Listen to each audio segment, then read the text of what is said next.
Hi guys, how you all doing? What we're going to do today, we're going to make katsu curry in a hurry. Now, I bought one of these the other day. Okay, it's a S&B Golden Curry packet. Okay, but the instructions are in Japanese and in Thai. If you know anything about katsu curry, it's onions, potatoes, carrots. So it's not going to be too hard to actually follow the instructions on here. So let's have a look at the instructions. So basically what we've got going on then, we obviously got picture of flame under there, no flame, little flame. Veg in the pan, cook for 5 minutes, add your water, bring to the boil, cover with lid, simmer for 20 minutes, turn off the fire, put 4 blocks in there, stir and cook for 5 minutes. So that's our katsu curry sauce in a hurry. That wants 250 grams of some meat. That's 1.5 onions, half a carrot, and that's 1 potato cubed up, probably 150 grams. Okay, let's do this and then we'll make it a curry sauce from scratch. So we need to prep our veg. Okay.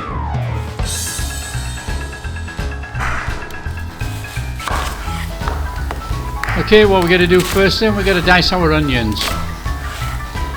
So just dice them into cubes and then we'll just put them in a pan. Now the veg for the katsu curry is very simple. It's onions, carrots, potatoes. Right, to cut our carrots in, as we slice, we twist back and slice. So we cut on an angle, and that's the Japanese way for cutting the carrot. Gives it a little bit of shape rather than just cut it straight through.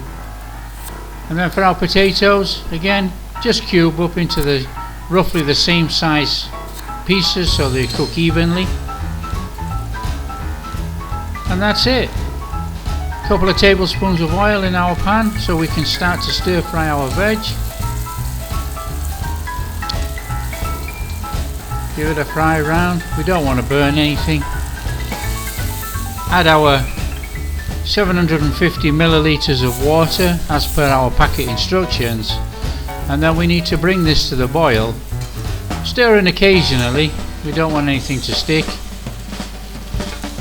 And when we get it to the boil, we need to simmer for 20 minutes.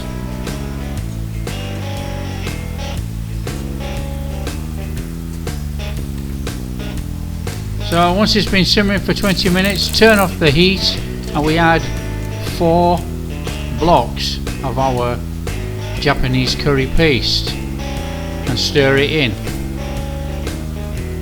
So once we've stirred it in, back on with the heat, and we need to cook this for about 5 minutes. Well, the packet said 5 minutes.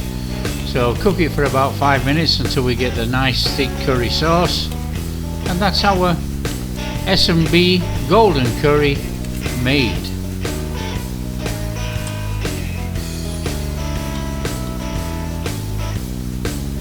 Okay then, on with our homemade, and you'll see it's just as quick and better. 2 tablespoons of oil in a pan, about medium heat, and then add our veg. Put all our carrots, onions, potatoes in and give it a stir fry. Exactly the same procedure as making the S&B curry paste.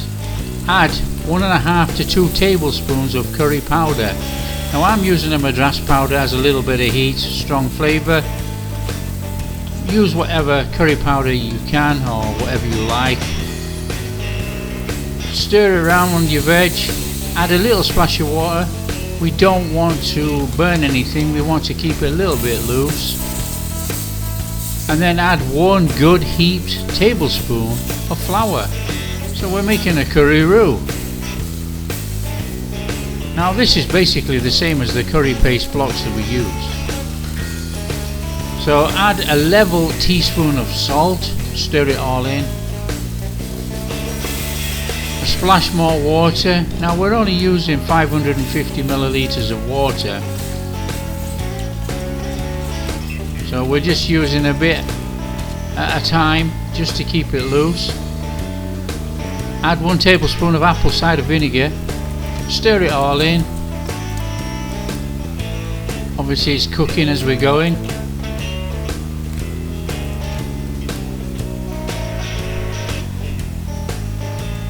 Now add the rest of the 550 milliliters of water, and then we're adding 200 mils of apple juice. So that makes up the 750 mils or milliliters, the same as the bought paste. Add 1 tablespoon of sugar. Give it all a stir in. We need to mix it up. Now taste and adjust. If you want it a bit more salty, put the salt in. Bring to the boil. Cover, and we want to be cooking this for 20 minutes. Exactly the same as our bought paste. So just turn down the heat, cover it, and let it simmer for 20 minutes. Whilst that's simmering, we can be prepping our chicken. A couple of chicken breasts, slice in half.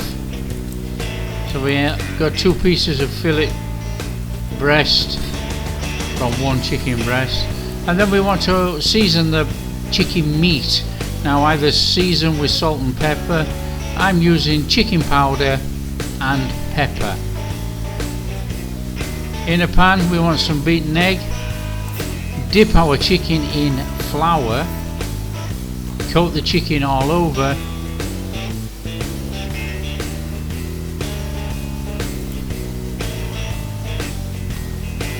Now there's no point seasoning the flour.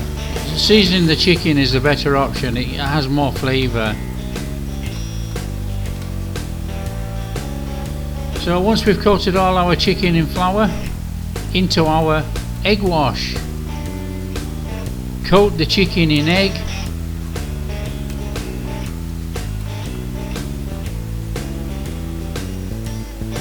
And then from our egg wash we want to go into our breadcrumbs.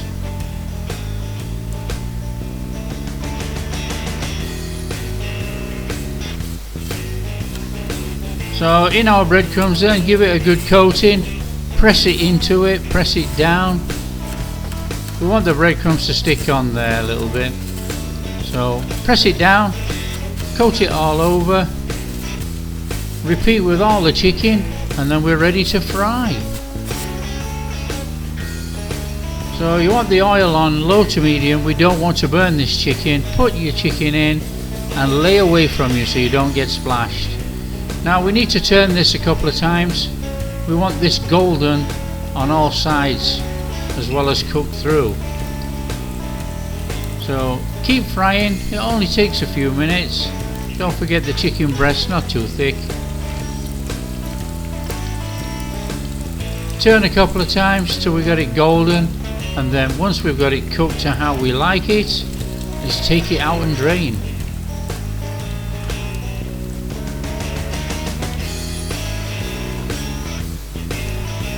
So repeat with all the chicken till all the chicken's cooked, and then we need to slice. Just slice the chicken across. Now you can hear this, how crunchy this is. Really crunchy on the batter. And the chicken is cooked all the way through, nice and succulent and soft.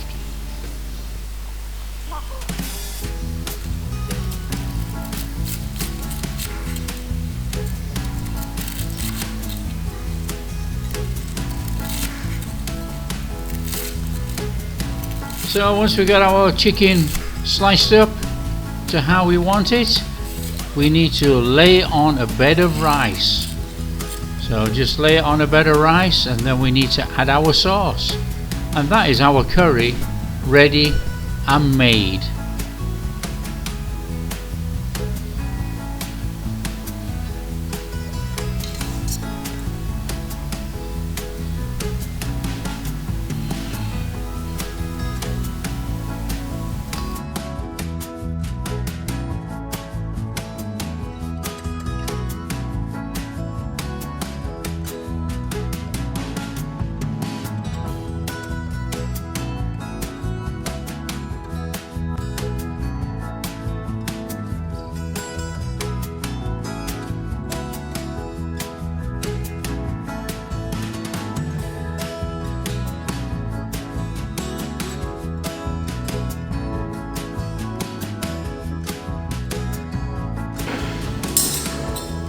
Okay, the side-by-side comparison test.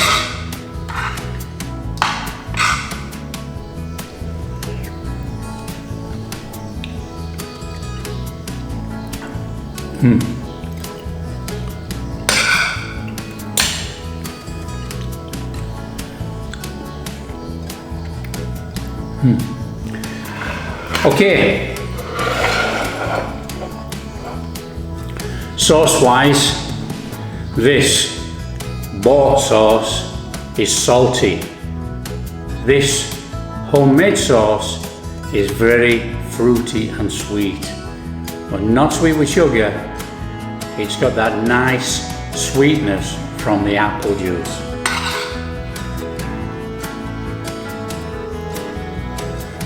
This sauce is amazing.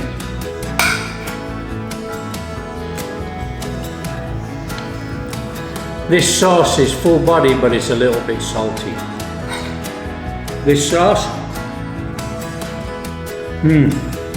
amazing. Now, I'm not saying that just because we made it, but I can tell you now, this apple flavoring through this curry sauce, unbelievable.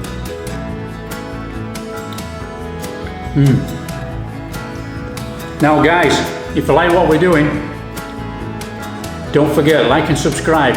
We'll see you next time.